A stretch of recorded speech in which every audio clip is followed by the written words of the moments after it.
Jacob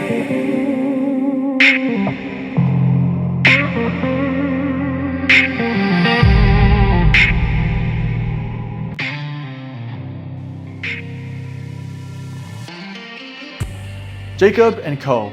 Probably one of the most recognizable yet controversial names in the watch world.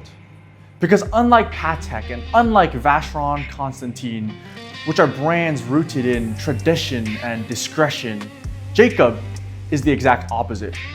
It prides itself in being loud, theatric, and sometimes even ridiculous. Yet somehow, Jacob & Co. sits in the same conversation as Patek, Audemars Piguet, and Vacheron Constantin. And among the most serious of collectors, some may even consider Jacob & Co. more prestigious. Today, I want to talk about why some watch collectors treat Jacob & Co. as watch blasphemy, while others see them as high-end art pieces, and how my experience with Jacob & Co. has changed severely since putting one on my wrist. Jacob & Co.'s story starts in the early 90s when Jacob skyrocketed onto New York's rap and hip-hop scene. Notorious B.I.G. called him Jacob the Jeweler, and that name spread through rap songs and lyrics, and instantly he became the go-to guy for rappers to get oversized, diamond-covered everything. He didn't build his watch brand on the rolling green sides of Geneva, but on the thundering streets of New York's up-and-coming rap scene. And precisely, Jacob & Co. isn't in the game to create 1850 pocket watches, because truly they don't have the history profile that most prestigious watch brands have. So instead, they go for outlandish, crazy, and they do things that people haven't seen before. And interestingly enough, they really lean into already established identities, tying their name hand in hand with success. For example, Cristiano Ronaldo, probably the biggest football star in the entire world. Not just a brand ambassador, but an entire collection of watches.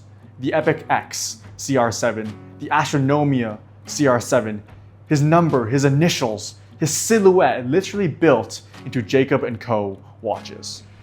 With Bugatti even, it's every gentleman's dream to own a Bugatti, but not everyone can. But you can potentially own a Bugatti Chiron Tourbillon with a miniature W16 engine, pistons that even move and mimic the feel and luxury of a Bugatti race car. Or watches based on the notorious, encapsulating, crime-ridden world of the Godfather movie series. You see CR7, Bugatti, the Godfather movie series. These are all identities that trendy young men move towards. Traditional watch houses think, how can we figure out ways to show time in a beautiful, refined way? Jacob started out by thinking, how can we make something that you physically cannot scroll past on social media? But now comes a bit of an uncomfortable chapter in the story of Jacob & Co. In the mid-2000s, Jacob & Co. was pulled into a federal case linked to a drug ring.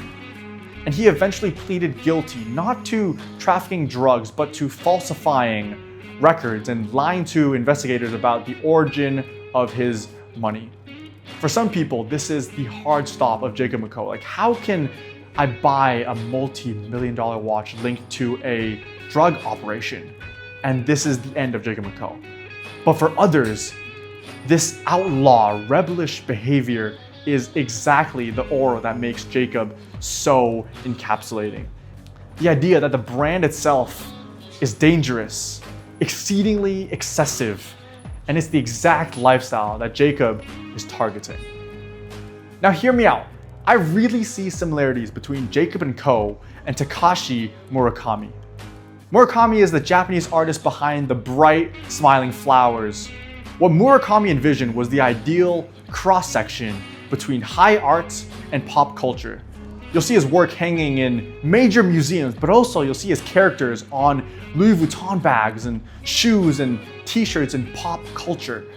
Some people, they look at Murakami and they see a contemporary mastermind, while others, they look at Murakami and they see cartoon merch for rich people, to put it blandly. Now, Jacob & Co. is that in watch form. Some people see circus, a fake watch, while others, they see high horology. They see attempting things no one else is willing to attempt in a watch. And the thing is, both reactions are very real, and I totally understand it. Because I'm not here to persuade you to love Jacob & Co. I'm here to be clear-cut about what you're actually buying when you buy a Jacob & Co.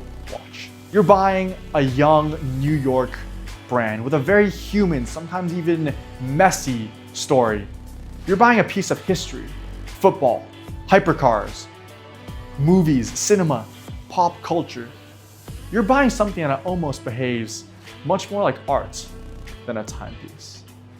You're buying attention, controversy, and the fantasy surrounding the name of Jacob & Co. We here at Chrono95 really think Jacob is going places. His watches are already so well informed by some of the biggest celebrities, the biggest names in the entire world. And if Jacob & Co. fits the way you want your wrist to speak, we can help you look past the noise, past the controversy, and focus on the beauty, the artwork of the piece itself. We can help you explain the story, compare references, and if you want to go that route, help you pre-order and source the right watch for you. Because I'm going to be so real with you. Photos will not prepare you for the way Jacob speaks. Reels will not prepare you for Jacob. You really need to discover the watch for yourself, and you'll only truly appreciate Jacob the first time it spins on your wrist. Peace.